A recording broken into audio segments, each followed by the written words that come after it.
ನಮಸ್ಕಾರ ಸ್ನೇಹಿತರೆ. ನಮ್ಮ ಮಧ್ಯ ಕರ್ನಾಟಕದ ರೈತರ ಜೀವನಾಡಿ ಭದ್ರೆಗೆ ಯಾವ ಕೆಟ್ಟ ದೃಷ್ಟಿ ಬಿತ್ತೋ ಏನೋ. ರಾಜ್ಯದ ಎಲ್ಲ ಜಲಾಶಯದ ಒಳ ಹರಿವು ಹೆಚ್ಚಿದೆ.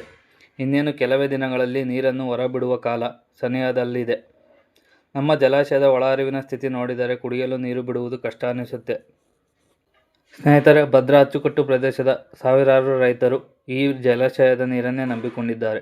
ಭತ್ತ ನಾಟಿ ಸೇರಿದಂತೆ ಹಲವು ಕೃಷಿ ಚಟುವಟಿಕೆಗಳು ಈ ನೀರಿನ ಮೇಲೆ ಅವಲಂಬಿತವಾಗಿದೆ. ಇತ್ತೀಚಿನ ದಿನಗಳಲ್ಲಿ ಒಳಹರಿವು ಸ್ವಲ್ಪ ಮಟ್ಟಿಗೆ ಹೆಚ್ಚಾಗುತ್ತಿರುವುದು ಆಶಾದಾಯಕ ಬೆಳವಣಿಗೆಯಾಗಿದೆ.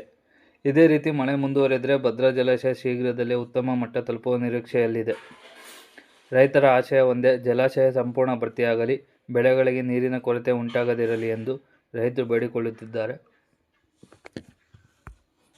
ಸ್ನೇಹಿತರೆ, ಇಂದಿನ ಬೆಳಗ್ಗೆ 6 ಗಂಟೆಯ ಮಾಹಿತಿ ಪ್ರಕಾರ ಭದ್ರಾ ಜಲಾಶಯದ ಗರಿಷ್ಠ ಸಂಗ್ರಹ ಸಾಮರ್ಥ್ಯ 71.535 TMC ನೀರು ಸಂಗ್ರಹ ಮಾಡಬಹುದು. ಪ್ರಸ್ತುತ ಸಂಗ್ರಹ 36.533 TMC ಮಾತ್ರ ಇದೆ ಸ್ನೇಹಿತರೆ.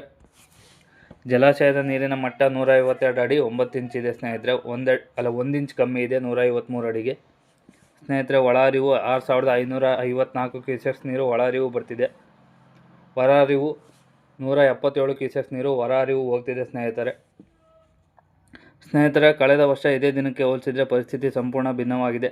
ಕಳೆದ ವರ್ಷ ಇದೇ ವೇಳೆಗೆ ಭದ್ರಾ ಜಲಾಶಯದಲ್ಲಿ 64.777 TMC ನೀರು ಸಂಗ್ರಹವಾಗಿತ್ತು. ಈ ವರ್ಷ ಇನ್ನೂ ಅದರ ಅರ್ಧದಷ್ಟೇ ನೀರು ಸಂಗ್ರಹವಾಗಿದೆ ಸ್ನೇಹಿತರೆ. ಇದಕ್ಕೆ ಪ್ರಮುಖ ಕಾರಣ ಜಲನಯನ ಪ್ರದೇಶದಲ್ಲಿ ನಿರಂತರ ಭಾರೀ ಮಳೆಯ ಕೊರತೆ.